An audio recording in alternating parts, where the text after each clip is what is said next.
इमाम हुसैन पाक से मोहब्बत सब करते हैं, मगर तरीका थोड़ा गलत हो गया। कुछ लोग हैं जो ना नमाज पढ़ते, न रोजा रखते और नापाक भी हैं। बस मुहर्रम शरीफ का महीना आया,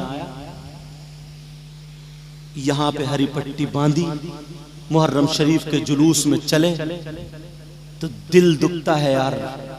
जहां लड़कियां छत पे खड़ी हैं उधर ही ज्यादा कूदते हैं। बाज जगह टाफियां फेंकी जा रही हैं, वहीं नाचा जा रहा है। यार करबला वालों ने क्या किया था तुम्हें मालूम है? उनके बच्चे, अपने बच्चे किसको प्यारे नहीं होते? 6 महीने का बेटा शहजादा, आले रसूल सैयदजादा। आज हम इतनी नस्लों के बाद सैयद हैं, कितने लोग हमारे हाथ चूम रहे हैं। वो तो डायरेक्ट इमाम हुसैन पाक के बेटे हैं। यार इस दीन और इस्लाम की खातिर माँ ने भी कलेजे पे पत्थर रखा, बाबा भी सामने से देख रहे हैं। करबला शरीफ में शहीद हुए, हजरत अली असगर लेटे हुए, अली अकबर शहीद हुए, सैयदा ज़ैनब के दोनों बच्चे ओनो मोहम्मद शहीद हुए। ईमानदारी से बताओ, तुम्हारी गुंडागर्दी के लिए हुआ था ये? जरा सोचो यार। इमाम हुसैन ने यजीद के हाथ में हाथ क्यों नहीं दिया? आप जानते हैं, अगर हाथ में हाथ दे देते, उसका मुतालबा यही तो था, हुसैन अगर हाथ में हाथ दे दें तो सब कुछ खत्म, कुछ नहीं होगा। मगर हुसैन ने क्यों नहीं दिया? नाना की उम्मत का और नाना के दीन का पूरा ख्याल था, इसलिए नहीं दिया कि यजीद शराबी था, जानी था, कबाबी था, फासिक था, फाजिर था, जहन्नमी था। और इससे गंदे जुमले उसके बारे में अगर बोल सकता तो बोल देता। आखिरी दर्जे का फासिक फाजिर था। उसके हाथ में इमाम हुसैन पाक ने हाथ नहीं दिया, अपने बच्चे तलवारों के नीचे दे दिए, अपने बच्चे नेज़े के नीचे दे दिए। तुमने सोचा यजीद शराब पीता था, नाजायज औरतों को रखता था, तेरी मेरी बहन बेटियों की इज्जत लूटता था। अरे हुसैन उससे राजी नहीं हुए, करबला के मैदान में अपने बच्चे दे दिए। अगर तुम दूसरों की बहन बेटियों की इज्जतें लूटोगे, तुम अगर शराब पियोगे, दूसरे की बहन बेटियों के तकोगे, उधर नाचोगे, बोलो क्या हुसैन राजी हो सकते हैं? क्या हुसैन का खानदान राजी हो सकता? क्या हुसैन पाक के बाबा राजी हो सकते? क्या या हुसैन पाक के नाना राजी हो सकते?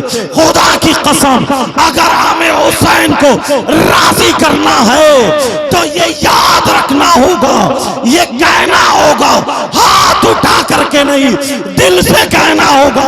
अगर इस्लाम की बारी आएगी तो 10 दरिया भी न छोड़े हमने, बहरे जुल्मात में दौड़ा दिए घोड़े।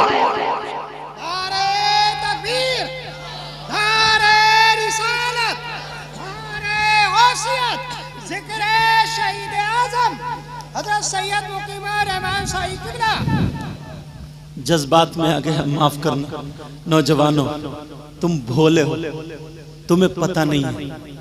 मैं तुम्हारी तजलील नहीं कर रहा हूं, तुम्हें बुरा लगे इसलिए कह रहा हूं। देखो, जो डॉक्टर होता है मैल को अगर हटाता है तो उसे तकलीफ होती है, समझ में आ रही है? तुम यार खुदा की कसम, तुम ऐसे हो जाओ कि तुम खाओ तो तुम्हारे खाने की अदा बोले नबी नबी, पीने की अदा बोले नबी नबी, सोने की अदा बोले नबी नबी, चलने की अदा बोले नबी नबी, तुम्हारी हर धड़कन बोले नबी नबी। यार तुम्हें देख करके लोग कहें, अपने नहीं गैर कहें वाह, जब मुसलमान ऐसा है तो इनका इस्लाम कैसा होगा।